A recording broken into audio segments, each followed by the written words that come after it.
Preposition part number 5 में आप सबका फिर से एक बार हार्दिक अभिनंदन है। तो इसके पहले वाले वीडियो अर्थात पार्ट नंबर 4 में आपने ऐड के विषय में जानकारी हासिल किया। अब हम आपको तुलनात्मक प्रेपोजिशन के विषय में बताने जा रहे हैं। क्रिया एक ही है और डिफरेंट वो प्रेपोजिशन लेती है, ध्यान देंगे। तो मेक शब्द है, मेक माने बनाना जानते हैं, और इसका दूसरा रूप होता है make, made, made.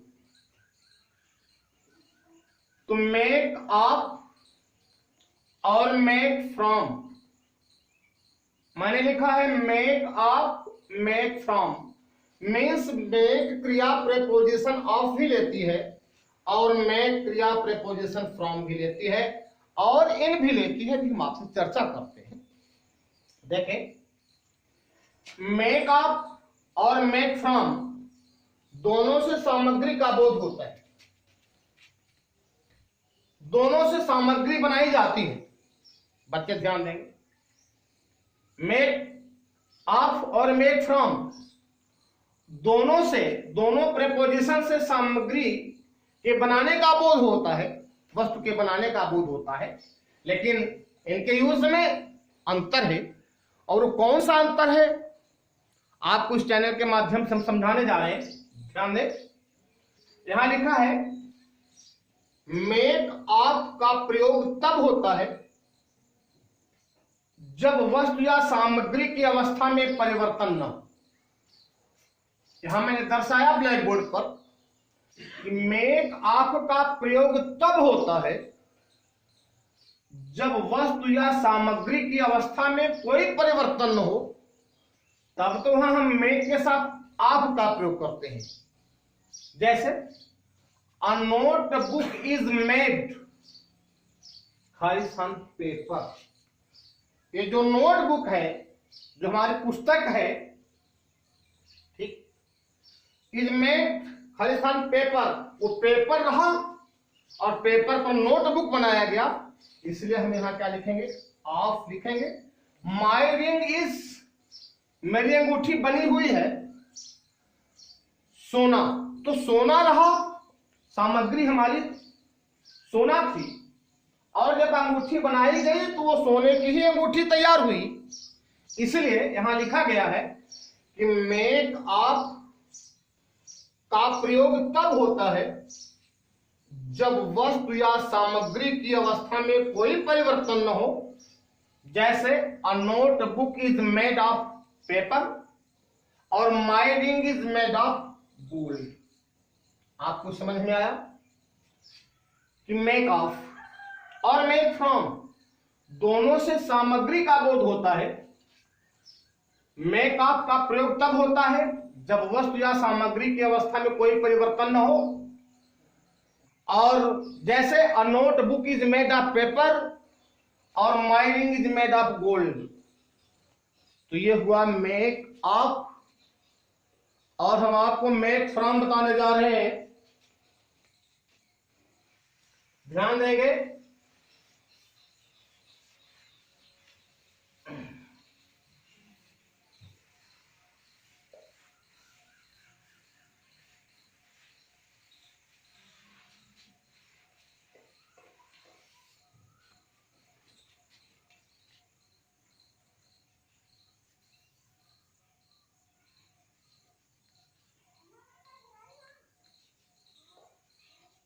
Make from,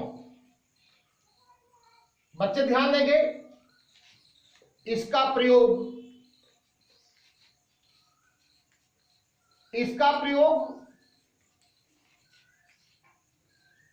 तब होता है जब वस्तु या सामग्री की अवस्था में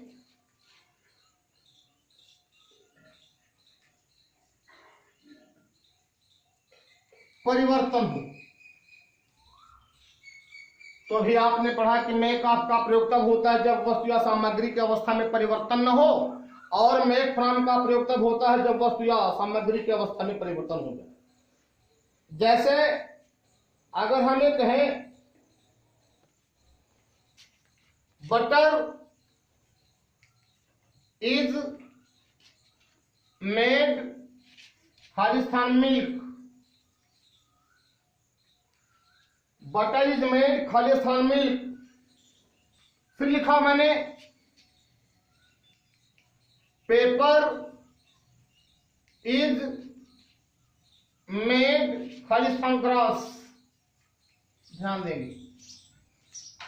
अब मेक फ्रॉम लिखा है कि इसका प्रयोग तब होता है जब वस्तु या सामग्री की अवस्था में परिवर्तन हो। जब वस्तु या सामग्री की अवस्था में परिवर्तन हो जाता है तब हम फ्रॉम का प्रयोग करते हैं। जैसे बटर इज मेड, बटर बना हुआ है मिल्क, दूध से। ठीक, बटर, तो बटर मक्खन दूध से बना है, तो यहां एक अवस्था इसकी बटर है, दूसरी अवस्था में परिवर्तन हो गया, दोनों अवस्थाएं भिन्न भिन्न है, इसलिए आप यहां क्या लगाएंगे? फ्रॉम लगाएंगे। तो आपका उत्तर हुआ butter is made from milk, और पेपर इज मेड, यहां पेपर है, पहले उदाहरण में मेक आप में भी पेपर लिखा था मैंने, लेकिन paper is made Khalistan grass, कि पेपर घास का बना हुआ है, तो ये अवस्था इसकी ग्रास है और एक अवस्था पेपर है। ठीक, तो इसकी अवस्था में परिवर्तन हो गया, इसलिए मैंने यहां लगा दिया फ्रॉम। तो हम ये उम्मीद करते हैं कि मेक ऑफ और मेक फ्रॉम आपको समझ में आ गया होगा। अब हम इसी तुलनात्मक अध्ययन में आपको अगली कड़ी में लेके चलते हैं। अभी तो सिंगल प्रीपोजिशन ऐड के विषय में आपको जानकारी दिया, अब हम कुछ तुलनात्मक प्रीपोजिशन आपको समझा रहे हैं, जरा सा ध्यान देंगे। बहुत ही अच्छी चीज है। अक्सर ये आप एग्जामिनेशन में, चाहे वो नेवी में हो, चाहे एयरफोर्स में हो, चाहे इंटरमीडिएट हो, चाहे एसएससी में हो, अक्सर आ जाता है। ध्यान देंगे, बहुत ही बढ़िया। 3 लेके चल रहा हूं, ध्यान देंगे। Since, for, from. Tiwari ji जरा सा बताया जहां का बात। Since, for, from. देखें, इन तीनों का अर्थ, इन तीनों का अर्थ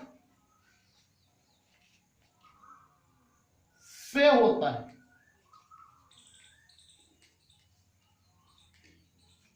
इन तीनों का अर्थ से होता है।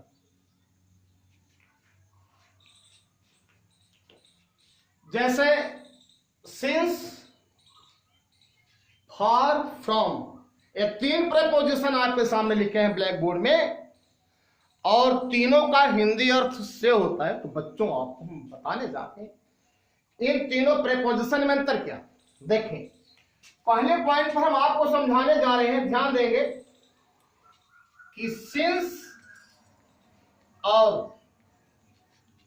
फॉर का प्रयोग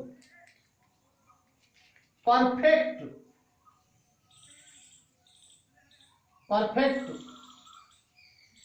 टेंस में समय के अर्थ में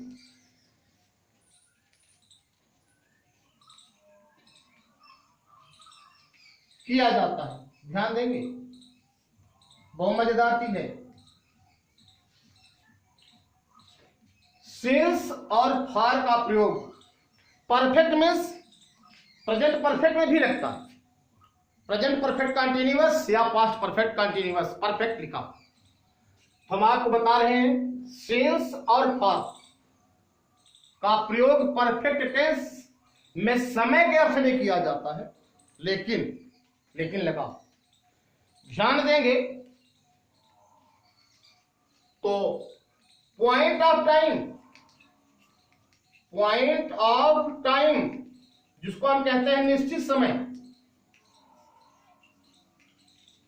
समय आयत में समझ लेना। पॉइंट ऑफ टाइम निश्चित समय, जैसे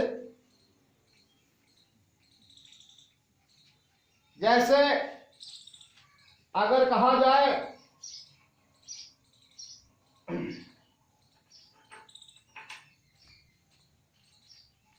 पॉइंट ऑफ टाइम निश्चित समय, जैसे सिंस 2 o'clock,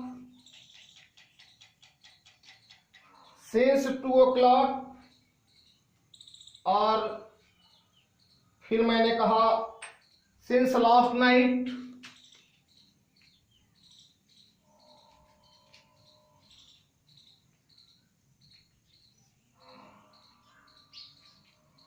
तो पॉइंट ऑफ टाइम निश्चित समय,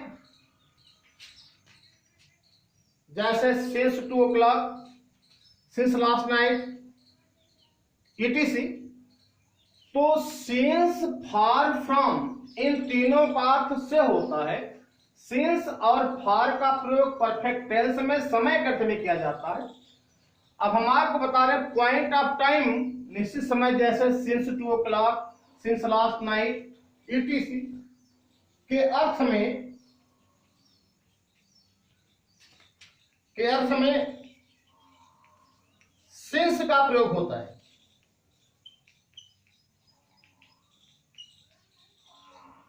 ध्यान देंगे तो सिंस और फार का प्रयोग परफेक्ट टेंस में समय के अर्थ में किया जाता है, बिल्कुल बात सही है। लेकिन पॉइंट ऑफ टाइम अगर होगा, निश्चित समय होगा, तो हम सिंस का प्रयोग करते हैं।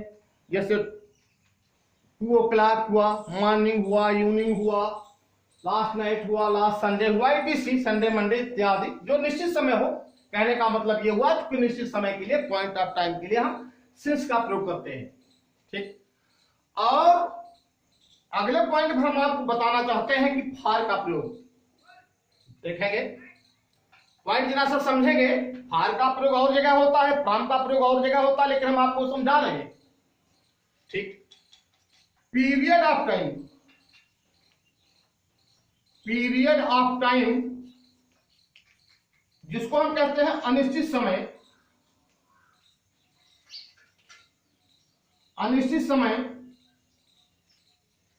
जैसे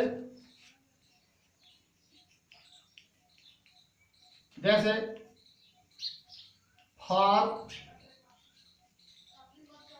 2 days, फॉर 3 months etc। ध्यान देंगे तो पीरियड ऑफ टाइम जो अनिश्चित समय होता है,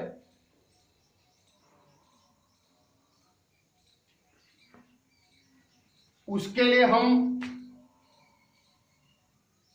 फार का प्रयोग करते हैं। जैसे for 2 days, for 3 months etc।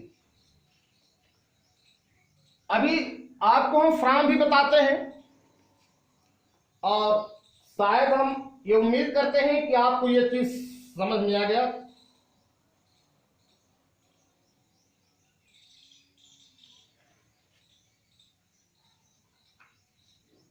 देखेंगे अब हम आपको उदाहरण देके समझाते हैं, शायद आपको ये समझ में आया। फार और सिंस समझ में आया, तुलनात्मक अध्ययन में अक्सर आ जाता है। जैसे देखें, इट, पहला उदाहरण, it has been raining morning. फिर यह उदाहरण लिख रहा हूं, it has been raining 2 days। देखें तो ये दोनों सेंटेंस, बोथ रिटन सेंटेंसेस और in the form of present perfect continuous tense. It has been raining, fill up the blanks, morning, it has been raining, है स्थान 2 days। it has been raining, बारिश हो रही है, फिर लिखा है यहां बारिश हो रही है। एक लिखा है सुबह से बारिश हो रही है और एक लिखा है 2 दिन से बारिश हो रही है। बच्चे ध्यान देंगे तो दिन में 4 चीजें होती हैं, सुबह होता है, शाम होता है, रात्रि होती है। तो सुबह हमारा एक निश्चित समय है, तो पॉइंट ऑफ टाइम है, यहां एक निश्चित समय है। तो अभी इसके पहले आपने पढ़ा कि निश्चित समय के लिए हम सिंस का प्रयोग करते हैं। तो यहां बच्चों क्या हो गया, since. It has been raining since morning, सुबह से बारिश हो रही है। फिर लिखा है it has been raining 2 days, 2 दिन से बारिश हो रही है। 2 दिन से बारिश हो रही है, तो कौन से 2 दिन से बारिश हो रही है? ये आपका पीरियड ऑफ टाइम है, ये अनिश्चित समय है। इसलिए आप जब यहां भरेंगे तो यहां क्या हो जाएगा, फॉर। तो शायद आपको सिंस और फॉर समझ में आया। अब हम आपको फ्रॉम बताने जा रहे हैं। फ्रॉम का प्रयोग समय से कार्य प्रारंभ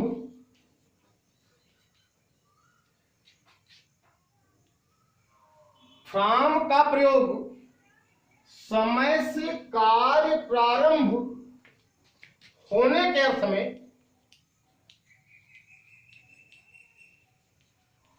होने के अर्थ में किया जाता है। जैसे अगर हम ये कहें he will go to college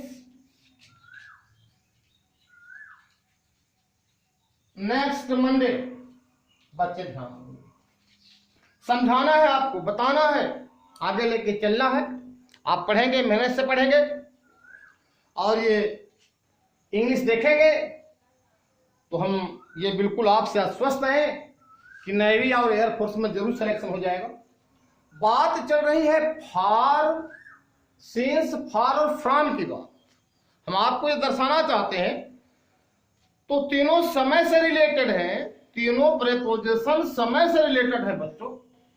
लेकिन फॉर और सिंस या सिंस फॉर ये परफेक्ट टेंस में इनका प्रयोग किया जाता है। मींस प्रेजेंट परफेक्ट कंटिन्यूअस में, प्रेजेंट परफेक्ट में भी होता है, पास्ट परफेक्ट कंटिन्यूअस में होता है। तो जो सिंस रहा ये पॉइंट ऑफ टाइम लेता है और जो आपका फॉर है ये पीरियड ऑफ टाइम लेता है। फॉर के अलग और प्रयोग हैं, तो हम अलग से पढ़ाएंगे तो चर्चा करेंगे। लेकिन यहां देखिए फ्रॉम का प्रयोग समय से कार्य प्रारंभ होने के अर्थ में किया जाता है। जैसे he will go to college from next Monday, यहां मैंने लिखा वह अगले सोमवार से विद्यालय जाएगा। तो कार्य प्रारंभ हो रहा है, वो अगले सोमवार से विद्यालय जाएगा। तो यहां भी समय के अर्थ में है, लेकिन ये टेंस प्रेजेंट परफेक्ट का टेंस नहीं है। यही हमारे बताने का आपसे मतलब था। तो हम आपसे ये उम्मीद करते हैं, आपसे हम उम्मीद करते हैं कि सिंस, फॉर और फ्रॉम का प्रयोग आपको समझ में आया। एक यूज हम और बता रहे हैं, एक यूज हम आपको और बता रहे हैं, ध्यान देंगे। और सम्मानित साथी तिवारी जी मेरे साथ बैठे हैं और उनका मैं तहे दिल से शुक्रिया करता हूं कि आज आपने कीमती समय दिया है। अब हम आपको बताने जा रहे हैं, जरा सा ध्यान देंगे।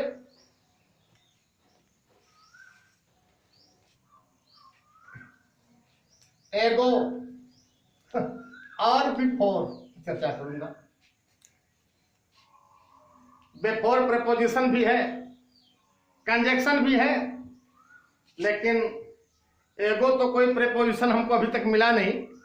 लेकिन जरा सा हम आपको समझा रहे हैं, बहुत मजेदार चीज समझा रहा हूं। एगो और बिफोर ध्यान देंगे।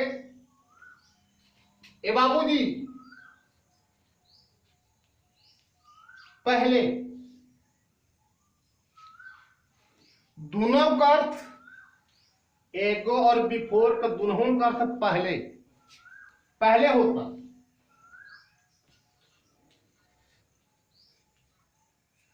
एगो माने पहले और बिफोर माने पहले, दोनों का अर्थ पहले होता है। और दोनों में का अंतर बा, एगो और बिफोर में का अंतर बा, हम यही तो बताओ जाते। एगो का प्रयोग पास्ट की घटनाओं हेतु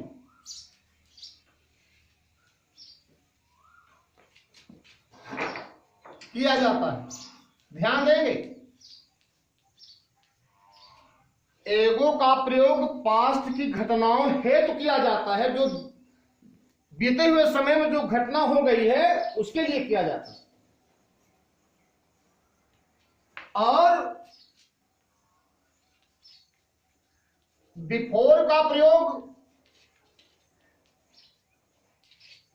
घटनाओं और कार्यों से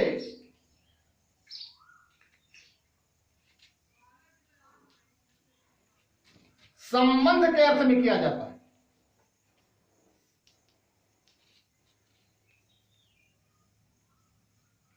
अर्थ में होता है। ध्यान देंगे बच्चे। हेलो,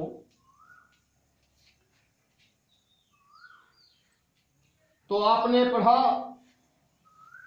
कि इसका प्रयोग कब होता है, तो बिफोर का प्रयोग घटनाओं और कार्यों से संबंध लेता है। हम आपको समझा रहे हैं, जैसे he came 3 days ago। he came 3 days ago, ये मैंने आपको दिया। फिर लिखा मैंने the train had left before he reached the station। बच्चे ध्यान देंगे। आइए समझता हूं। एगो माने पहले और बिफोर माने पहले, दोनों का अर्थ पहले होता है। एगो का प्रयोग पास्ट की घटनाओं हेतु किया जाता है और बिफोर का प्रयोग घटनाओं और कार्यों से संबंध के अर्थ में होता है। जैसे he came 3 days, he came, यहां देख रहे हैं came, वह 3 दिन पहले आया। वो 3 दिन पहले आया, तो ये बता रहा है कि पास्ट बीते हुए समय की घटना है, तो वो 3 दिन पहले आया, इसलिए मैंने यहां एगो लगाया। और बिफोर का प्रयोग घटनाओं और कार्यों से संबंध के अर्थ में होता है। जैसे the train had left, train जा चुकी थी, before he reach the station, उसके स्टेशन पहुंचने से पहले ट्रेन जा चुकी थी। ठीक है, तो इस समय कार्य का संबंध है और घटना बताई जा रही है। बहुत बहुत धन्यवाद, और हम आपसे उम्मीद करेंगे इस वीडियो को सब्सक्राइब, लाइक और चैनल करेंगे। Thank you very much.